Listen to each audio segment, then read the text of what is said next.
Alexis Nunes alongside Stevie Nicol. We're back after a fresh round of Premier League games. Our eyes, Stevie, were on Manchester City up against a struggling West Ham. West Ham could have used anything out of this game, but we knew that would have been wishful thinking. It was quite the uphill battle for them, but now they have lost. Manchester City with a very routine 3-0 win, which now means West Ham spend Christmas in the relegation zone. We'll talk about them in a bit, but Stevie, what more can we say about City? They went about business and with very little bother. Yeah, it was kind of a routine 3-0 win. No surprise. Haaland gets a couple. Reinders chips in with a goal. It's just kind of what we expected. I mean, pretty much all round what we expected. We expected City to be too good for West Ham. We expected West Ham not to be up for the challenge, not to be close, and that's exactly how it turned out. I mean, it was kind of a run-of-the-mill, pretty obvious it was going to happen type of victory. But I guess if you're Haaland, you're happy. You've got another 2 goals, and you're chasing all kinds of records.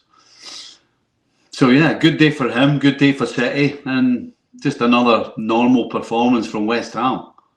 Yeah, exactly. As you said, Manchester City definitely looking good, all thanks to Erling Haaland as well. I mean, he's just putting out some scary numbers now. I think he's surpassed Cristiano Ronaldo's amount of goals in probably 100 less games. But looking at Man City, the way they're going, the way they're clicking, we keep talking about this week in, week out on ESPN FC. They are now at the top of the table, at least until Arsenal have to play Everton later on. But again, do you feel like momentum is on their side in terms of a title push? Whereas Arsenal, you know, they have been chased down before by City. Yeah, I mean, history would tell us that Arsenal have been top of the table at Christmas on 3 or 4 occasions and messed it up. And it's kind of always been City that have chased them down and beaten them in the final furlong. I would suggest though that the next 3 games that City have coming up will absolutely tell us what we need to know about this title challenge. Because again, we've said it enough times. Today was an easy 3 points. We knew it was going to be an easy 3 points, but they got Forest away coming up. Then they go to Sunderland away, and then they got Chelsea at home. Now, those are 3 games that are absolutely going to test where Manchester City are. And yes, they are on a good run. They have momentum with them. But those 3 games will 100% test them and tell us whether they are ready to take over Arsenal. Or certainly push Arsenal all the way.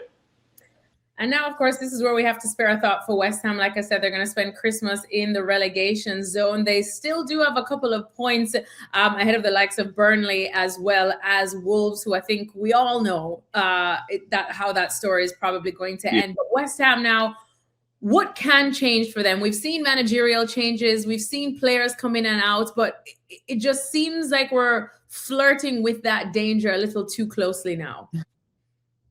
Yeah, I think West Ham at both ends of the field really are struggling.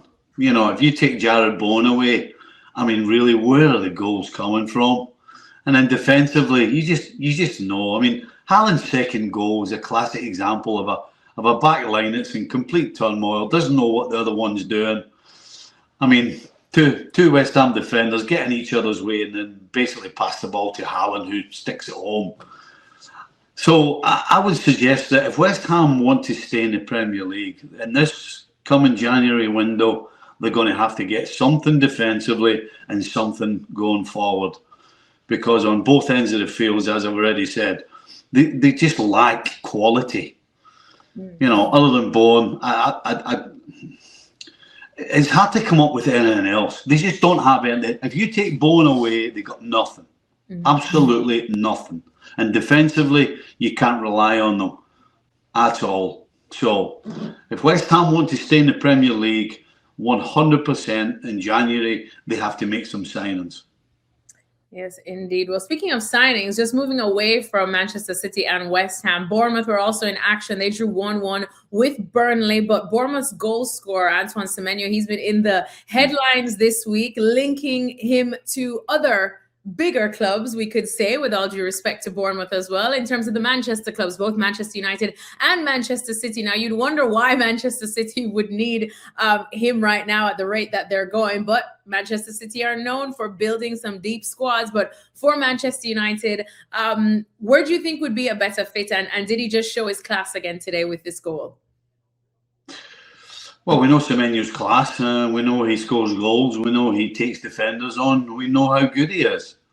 And unfortunately for you, if I'm Semenyo, if I've got a choice over United or City, I don't think it's a choice. You go to City. Where would he play, Stevie? Where would he play? Surely he wants playing time. Well, you'd have to think that City are buying Semenyo because they're not happy with what they have in the wide areas, and so he will play. And so after you play, then it's up to you to produce. And if you produce, then you will continue to play. You know, let's be quite frank. The only person guaranteed at Man City to start is Erling Haaland.